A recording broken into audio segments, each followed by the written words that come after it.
তুমি যদি ইমানদার হয়ে থাকো, খবরদার খবরদার খবরদার, আলেমদের পিছু ছেড়ে অন্য কারো আনুগত্য করবে না।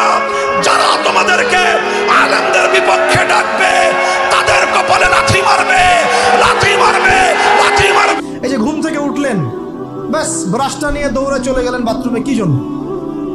ঘুম থেকে উঠলেন, আগে চোখটা একটু ঘষতে হবে, মুখে হাত দিতে হবে, তারপরে আপনি দোয়া পড়বেন। কি দোয়া পড়বেন? আলহামদুলিল্লাহিল্লাযী আহইয়ানা বা'দা মা আমাতানা ওয়া ইলাইহিন নুশুর।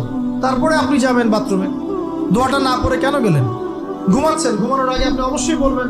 ঘুমানোর আগে একদম একটা গান শুনে, একটা গার্লফ্রেন্ডের সাথে 10টা মিনিট কথা বলে, হ্যাঁ জান রাখি, ব্যাস, তারপরে ঘুমিয়ে গেলেন। ঘুমটা আপনার জন্য ইবাদত হলো না? হারামে লিপ্ত হতেন না? আল্লাহুম্মা বিইসমিকা আমুতু ওয়া আহইয়া পড়তেন, সূরা মুলক পড়তেন, সূরা কাফিরুন পড়তেন, সূরা ফালাক নাস ইখলাস পড়তেন, ঘুমিয়ে যেতেন। পুরো ঘুমটাই ইবাদত, পুরো ঘুমটাই নাকি? ঘুমিয়ে আছেন নাকি পাচ্ছেন? আপনি ইচ্ছাকৃতভাবে আপনার আমলটা নষ্ট করলেন। ইস্তেঞ্জা করতে গেছেন, ইস্তেঞ্জা করতে গিয়ে গান শুরু করে দিল বাথরুমে। বাথরুম সিঙ্গার আছে না কিছু? বাথরুমে গান গাওয়ার জায়গা নাকি? তো ওখানে গান শুরু করলো। বাথরুমে গান গাবেন কেন? আপনি ঢোকার সময় বলবেন কি?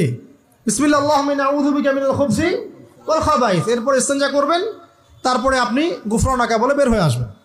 পুরো মোমবাতি আগে নিজে পড়ে তারপর অন্যকে আলো দেয়। কথা কত গভীর দেখেছেন? মোমবাতি আগে নিজে কি হয়? পুড়ে যায়, তারপর অন্যকে আলো দেয়। আমাকে আগে পুড়তে হবে তো।